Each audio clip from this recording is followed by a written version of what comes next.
Hello guys, so good afternoon and welcome to another vlog. So today, because I haven't vlogged this car, seatbelt muna ako, sandali lang. So I haven't vlogged this car in a long time. Kasi this is not my car guys, this is the car of my girlfriend's mom, Tita Emmy. So she drives this around, pero very short distances. As you can see, only 2,600 kilometers. This is a 2023 Volkswagen T-Cross. So as I was saying guys, so I haven't reviewed this T-Cross in a while, and now that I'm driving it again after what, a little over a year I think, this car, it still drives, of course, basically like a new car. It's a low mileage car. It's so easy to drive guys, because of its size.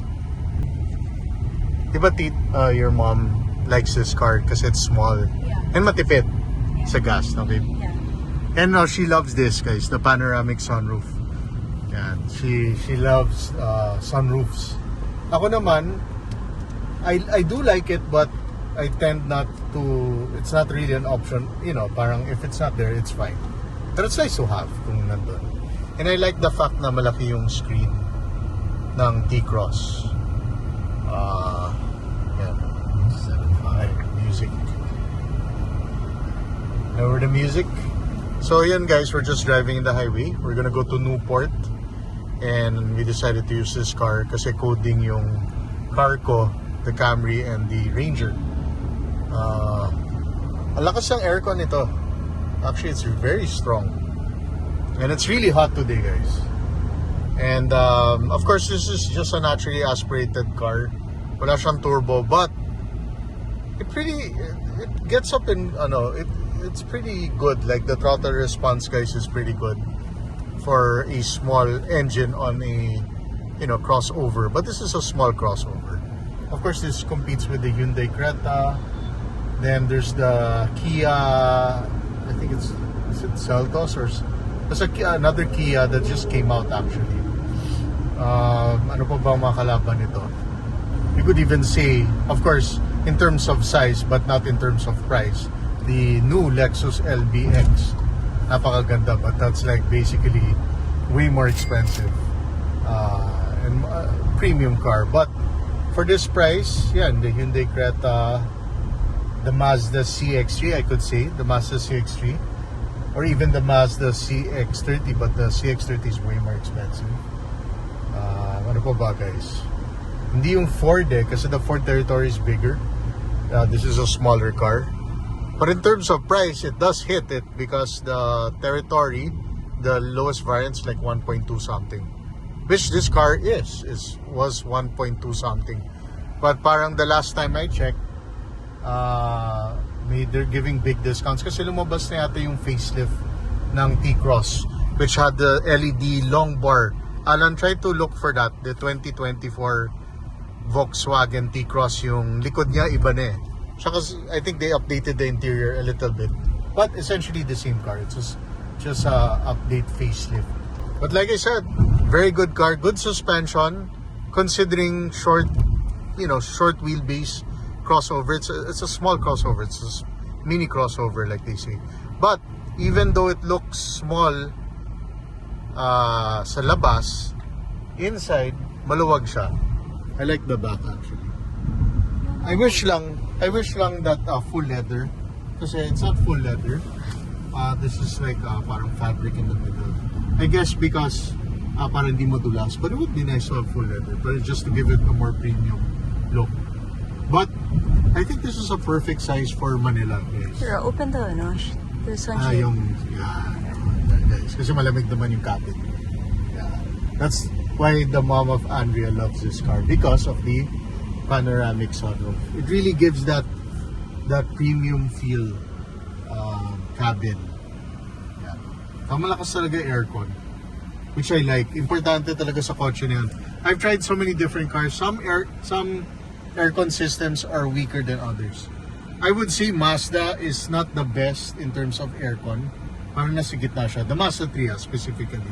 It wasn't the coolest compared to, let's say, of course, like the Nissan Terra, lamig. Even the Ford Ranger, malamig. The Hilux, to be honest guys, wasn't the best. Kasi when I compare it to the Camry, parang mas malakas yung Camry aircon. For some reason, mas malamig siya. So it really depends siguro with the model. Not specifically the brand, but the model.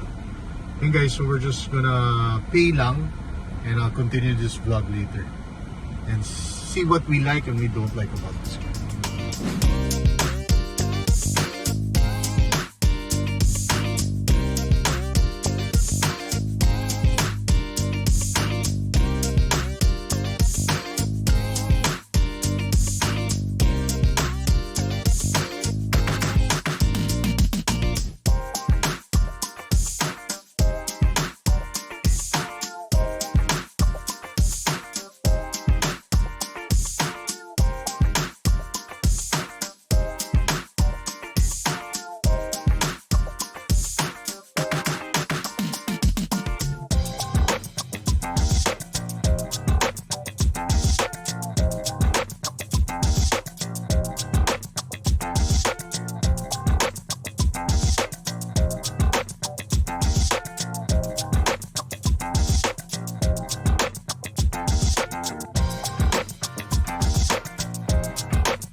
Okay guys, so we just came back from a movie and we drove this car.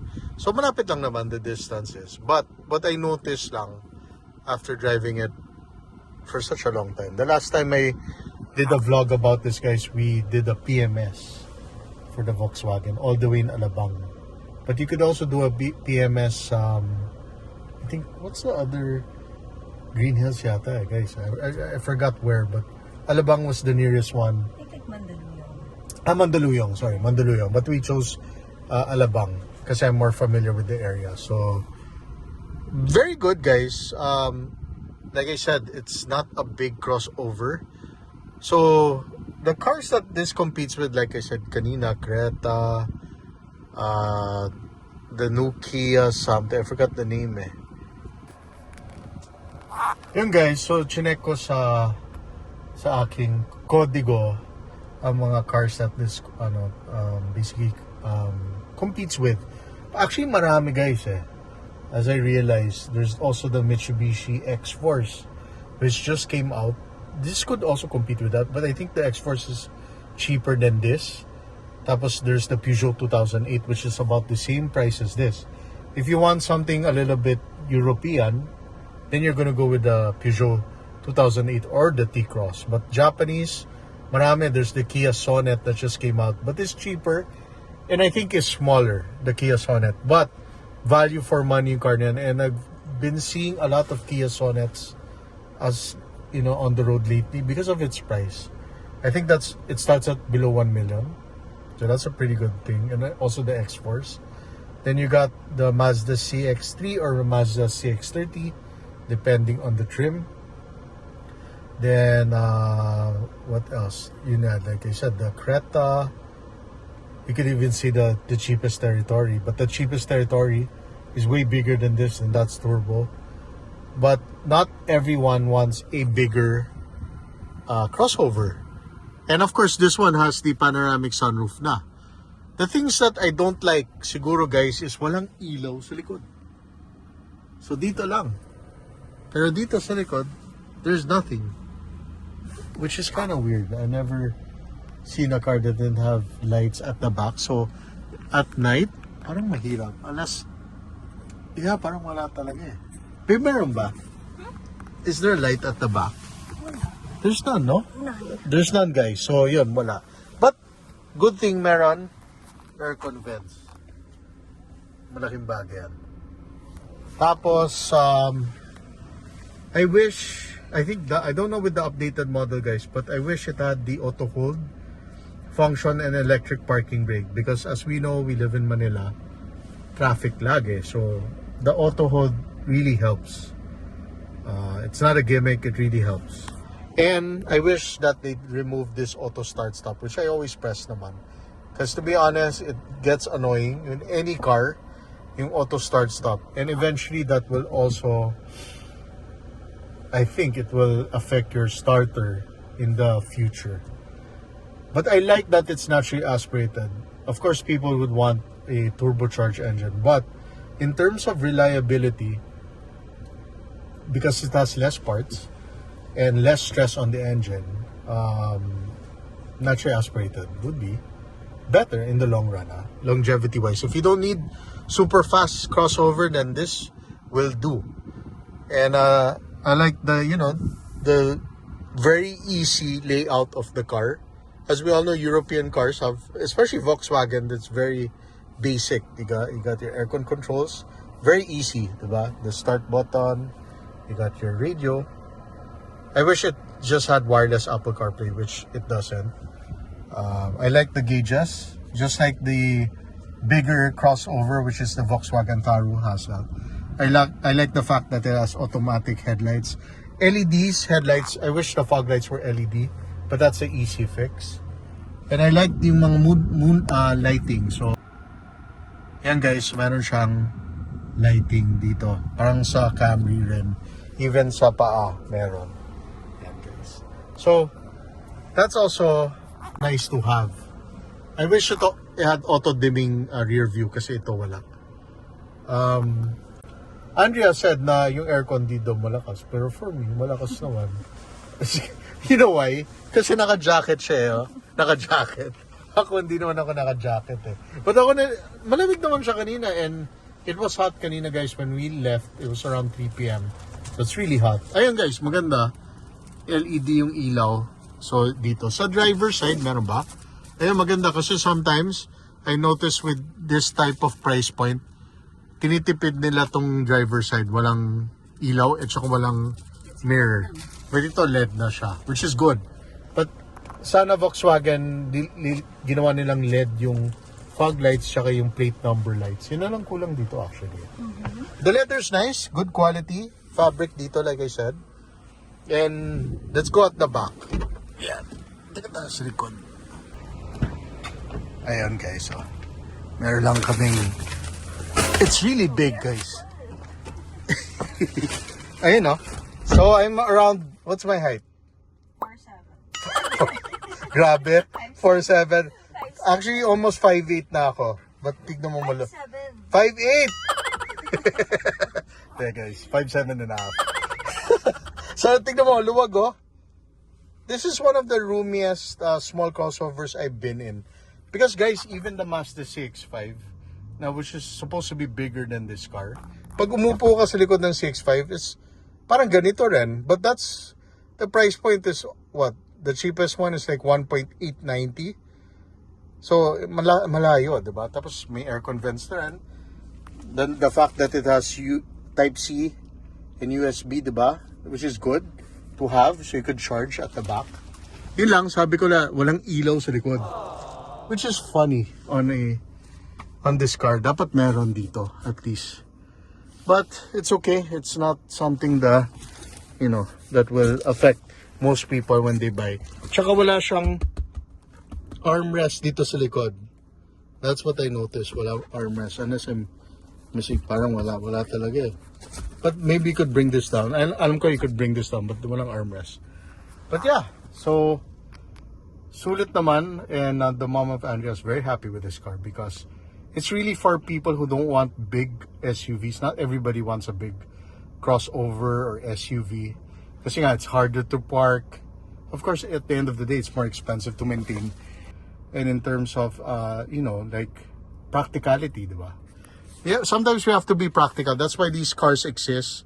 Because not everybody wants a big, bulky PPV or a big pickup or, Land Cruiser na sobrang mahal.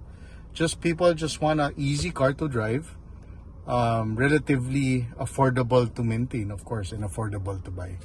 And I like the fact na well-equipped naman siya for the price, guys. This was when, as of now, this car is 1.340. But of course, VW gives good discounts naman, cash discounts, depending where you're gonna buy it.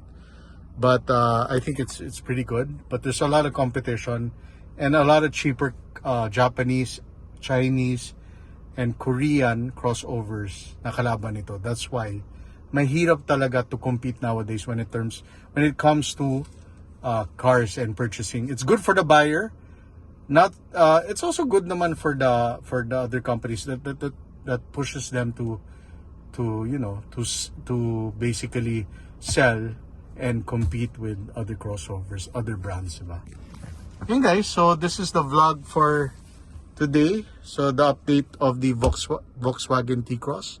And if you're interested with this car, I think it's a good buy. But like I always say to people who ask me on my channel if anong mas maganda, everything is by preference eh.